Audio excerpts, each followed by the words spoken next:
Well, oh boy, I mean, what a title is that? I'm making a video and I don't even believe it. But yes, today we are going to get in our time travel devices and go all the way back to 2007, when a conversation between Kurt Angle and Brock Lesnar happened, where apparently TNA had the chance to sign the Beast and they turned around and said, no. It's a real laugh.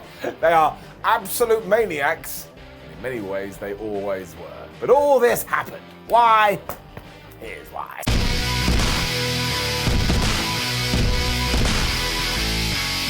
So let us go with the quote to begin with, and also it gives us context, because it was Kurt Angle talking on his podcast, which you should listen to, because it is very good for your ears.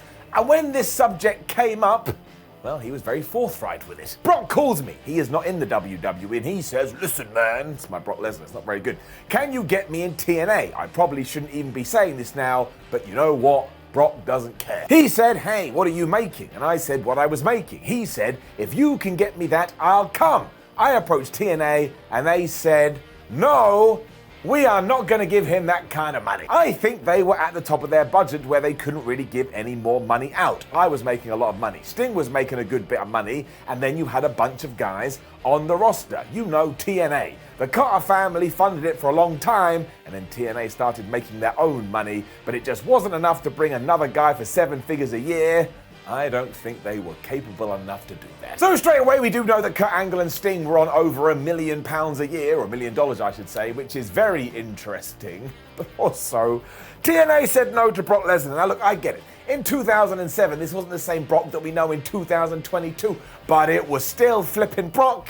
Should have driven up to his house and given him some meat.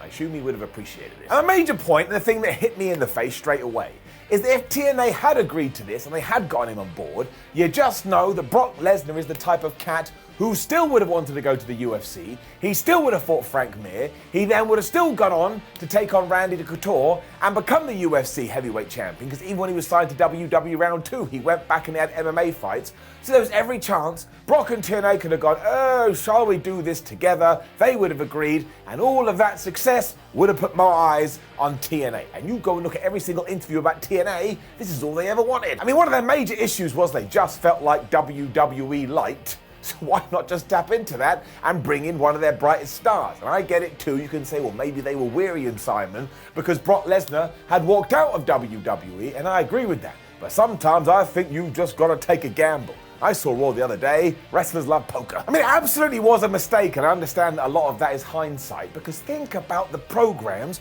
you could have advertised to your audience. If you tell me you're about to do Brock Lesnar versus Kurt Angle again, I'm going to tune in. But then you could have done Brock Lesnar versus Samoa Joe, which would have been even better during that time, and you had AJ Styles, and you had Christopher Daniels, and there was Shark Boy. Don't pretend they wouldn't have done it, they absolutely would. The one that really gets in my heart is that you also could have done Brock versus Sting.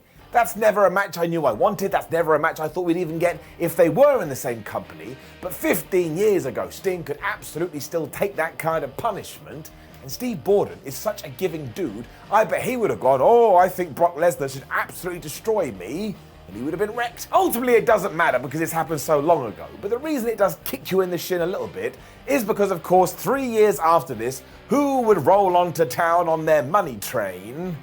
It's Hulk Hogan and Eric Bischoff. A quick bit of research will lead you to the Wrestling Observer's Dave Meltzer as well, who was talking about the Hulkster's contract. And listen to these numbers. Because he reported that the promotion was paying Hulk around about $30,000 per appearance, and given how the whole thing was structured, he was probably earning $2 million a year. Now you can come to your own conclusions too, but for my money, which is very ironic, Brock Lesnar would have added loads because he still had such an upside, whereas Hulk Hogan and Bischoff, again, just as far as I'm concerned, kind of ruined that place while they booked all their friends in important spots and totally forgot what the positive side of TNA was. It's just how it felt. I mean, the finances must have been there. I mean, you must have been able to find it under a rock or something. And actually, I don't know why I'm ranting or raving, because even with the addition of Lesnar, I don't think it would have sent TNA into the stratosphere. But when you remember about some of the stuff they did do, well, look at me. I just can't quite believe it. I'm also just not used to it, because no one says no to Brock. I mean, he storms out of the building on SmackDown, and people don't go, we're going to punish him. They're like, no, what do we have to do to get him back here? And when he does walk in the door, everyone's like, oh, Lesnar, we love you so much. Give it a hug.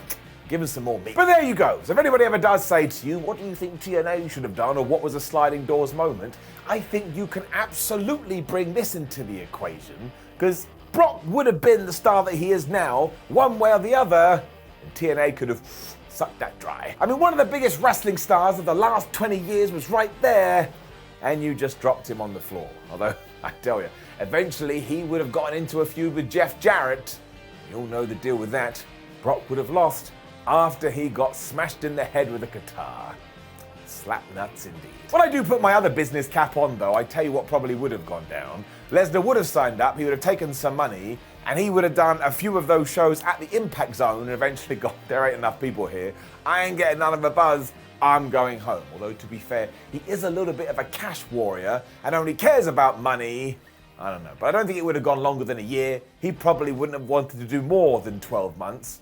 But I've been shaking my head about this all day, which is why I wanted to make this video, because you needed to be alive in 2007. I'm sure most of you were. I'm sure some of you aren't. Welcome to the conversation. It's a pleasure to have you. It's just the exact same thing they needed at the time, and we didn't do it. We didn't do it. We let it sail away in a boat. Poor Kurt Angle had to have all those matches, which has destroyed him in 2022. I'm going to blame them for that as well. Now, please do leave a comment below and let me know a number of things. One, if you were a hardcore TNA fan, would you have ever wanted to see Brock Lesnar in 2007 or any time? I know there's one guy that doesn't, because there always is. Then like the video, share the video, and subscribe. Head over to whatculture.com, where we are always delivering this kind of wrestling news. Same with our social media, at WhatCultureWWE, and my stupid thoughts are at Simon316. And listen, we have a lot of other videos. Some are lists, some are reviews, some are ups and downs. Some are just speculative pieces. We are wrestling fans, we are wrestling nerds, and we just enjoy spouting nonsense. My name is Simon for What Culture. Thank you very much for joining me as always. And as we have done a TNA video, which obviously is getting rarer and rarer because they're Impact now and TNA is dead, we get to talk about the worst stipulation, the worst gimmick that has ever been within professional wrestling, the reverse gimmick battle royal, which, yes, is when everyone started outside of the ring and the winner would be the first person to get into the ring. Now, as a lover of goofy wrestling, I'm just going to stare down this camera lens and say, if you run a company, if you run a promotion, please have this as an annual thing. It doesn't work, it's an absolute farce, and it's genuinely hilarious. That's what I want from my sports entertainment. So, I'm just going to stand here and wait for the phone to ring, and hopefully we can sort that out soon. Maybe I'll start my own promotion, Goofy Wrestling for Life. GWFL, goodbye.